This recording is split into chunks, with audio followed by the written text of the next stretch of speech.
learning events that bring together the full CCHE community, and look forward to doing so in the coming months. We'll also create opportunities like today to host sector and issue-specific gatherings. As Andrea touched on in their piece, climate change is affecting people in real ways every day. High heat, more extreme weather, and rising sea levels will increasingly and potentially catastrophically impact our health and well-being. While all of us are affected, the painful truth is that low-income communities and communities of color are disproportionately affected due to existing social, economic, and health inequities. But progress is possible if we make smart choices now.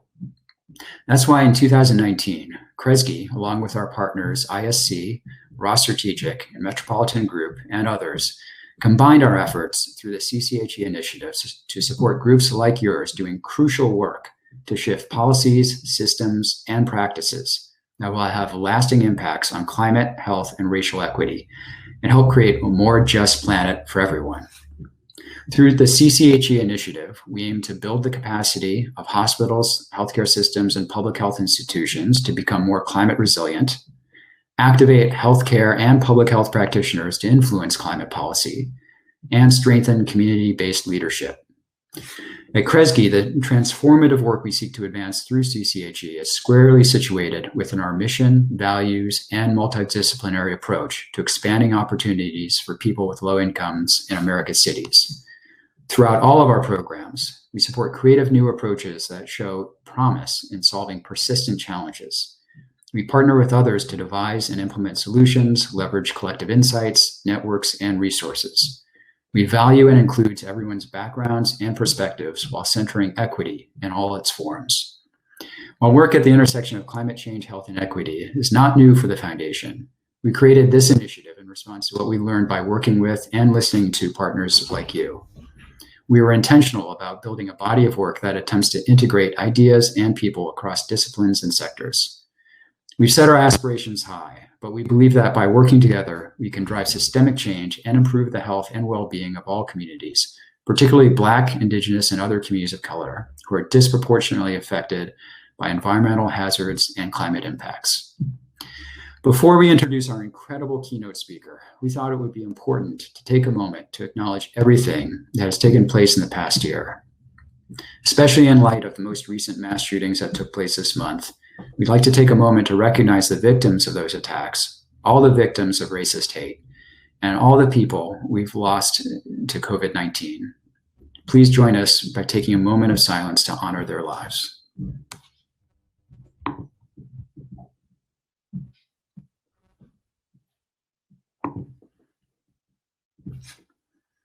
Thank you.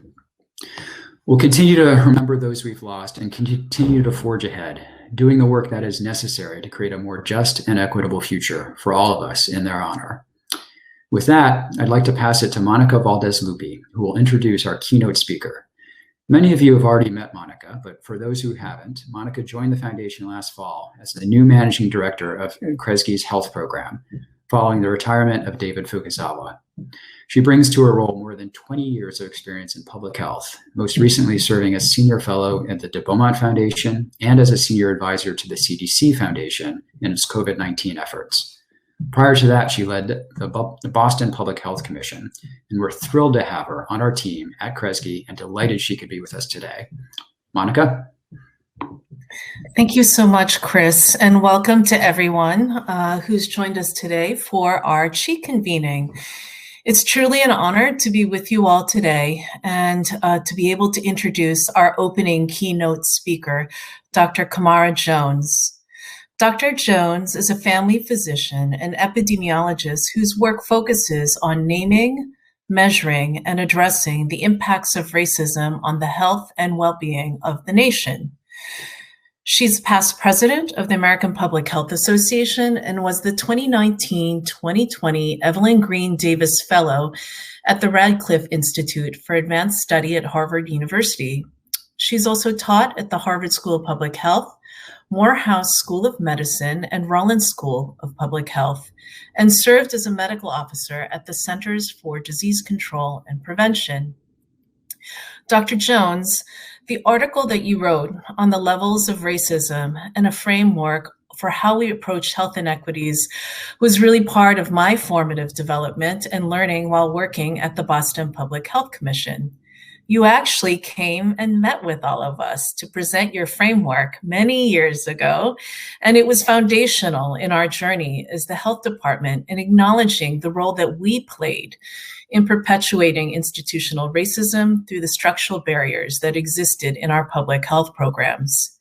It gave us an approach for working with our community partners in designing an anti-racism curriculum, mandating training for all of our staff, and set us on a path to ground all of our work at the department with a racial justice and health equity lens. As a result of many years of hard work and investments in the community and in the department, we were able to achieve dramatic improvements in health indicators for our BIPOC residents.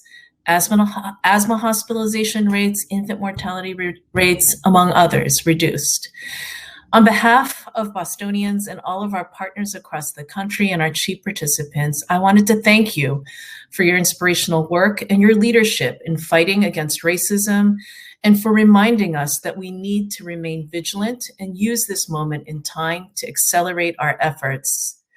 So if everyone could please join me in welcoming Dr. Camara Jones to the main stage. Thank you, Dr. Jones. Thank you so much. And I'm really delighted to be here. And thank you for talking about that very vanguard work that the Boston Public Health Commission did so many years ago.